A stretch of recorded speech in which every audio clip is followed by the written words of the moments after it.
अयोध्या की गोसाईगंज सीट पर इस वक्त जो सियासी घमासान मचा है, उसने न सिर्फ जिले बल्कि पूरे उत्तर प्रदेश की राजनीति में एक बड़ा सवाल खड़ा कर दिया।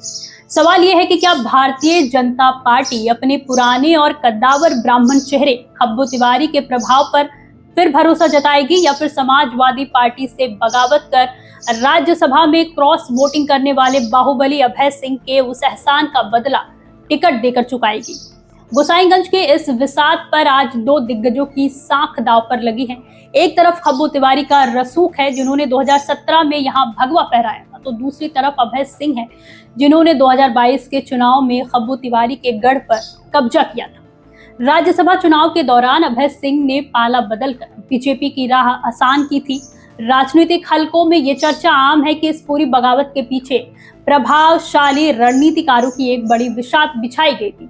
अब सवाल ये उठता है कि क्या बीजेपी इन सियासी समीकरणों के आगे अपने पुराने कार्यकर्ताओं के हितों की रक्षा कर पाएगी? इस पहेली को दैनिक भास्कर के ताजा सर्वे ने और उलझा दिया है।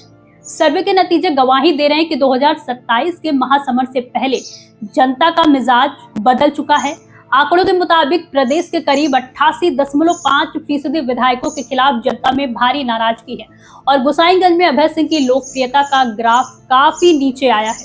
सर्वे के मुताबिक बड़ी संख्या में लोग उन्हें दोबारा टिकट देने के पक्ष में नहीं दिखे और यहीं से बीजेपी का धर्म संकट शुरू होता है। खब्बू तिवारी भले ही पिछला चुनाव तकनीकी रूप से खुद न लड़े हों, लेकिन ब्राह्मणों के बीच उनका कद आज भी बेहद मजबूत है। उनके समर्थकों में इस बात को लेकर भारी बेचैनी है कि अगर उन्हें दरकिनार किया गया या अयोध्या सदर जैसी किसी दूसरी जगह भेजा गया तो उनका अंजाम क्या होगा। चर्चा है कि बीजेपी ब्राह्मणों को साधने के लिए कोई बड़ा खेल कर सकती है, क्योंकि खब्बू तिवारी की नाराजगी न सिर्फ गोसाईगंज बल्कि अयोध्या से लगी आसपास की कई सीटों को प्रभावित कर सकती है। बीच में ये भी चर्चा उठी कि क्या अभय सिंह फिर से सपा का रुख करेंगे, लेकिन अखिलेश यादव ने अब बागियों के लिए दरवाजे पूरी तरह बंद कर दिए हैं।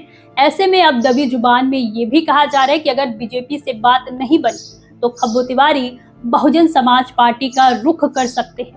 अगर वो हाथी पर सवार होकर मैदान में आ गए तो अभय सिंह के लिए जीत की राह नामुमकिन हो जाएगी। लेकिन इस सियासी रसाकसी के बीच दोनों नेताओं का आपराधिक इतिहास भी एक बड़ा मुद्दा है। भाजपा के पूर्व विधायक खब्बू तिवारी को हाल ही में सुप्रीम कोर्ट से बड़ा कानूनी झटका लगा। फर्जी मार्कशीट मामले में जल्द सुनवाई की उनकी अर्जी फिलहाल खारिज हो चुकी है। ये मामला 1992 का है, जब उन पर साकेत महाविद्यालय में फर्जी दस्तावेजों के सहारे प्रवेश लेने का आरोप लगा था और इसी मामले में अक्टूबर 2021 में सजा होने के कारण उनके विधानसभा सदस्यता चली गई थी। और वहीं दूसरी तरफ अभय सिंह का नाम वाराणसी के चर्चित नदेसर कांड से जुड़ा रहा, जहां पूर्व सांसद धनंजय सिंह के साथ उनकी पुरानी अदावत ने प्रदेश के राजनीति को हिलाकर रख दिया था। हालांकि दशकों तक चली कानूनी लड़ाई के बाद साक्ष्यों के अभाव में अदालत ने अभय सिंह को इस मामले में बरी कर दिया है, जिससे उनके राजनीतिक करियर को एक नई संजीवनी मिली है। अब देखना यह है कि बीजेपी सर्वे की रिपोर्ट और ब्राह्मणों के रुख को तवज्जो देगी या फिर अभय सिंह की अंतरात्मा की आवाज वाले एहसान को। ये तो तय है कि गोसाईगंज की इस जंग में किसी एक भी दिग्गज की नाराजगी बीजेपी को आने वाले वक्त में बहुत महंगी पड़ने वाली है। इस मुद्दे पे आपकी क्या राय है, हमें कमेंट करके जरूर बताइए और देखते रहिए अनादि टीवी यूपी। नमस्कार।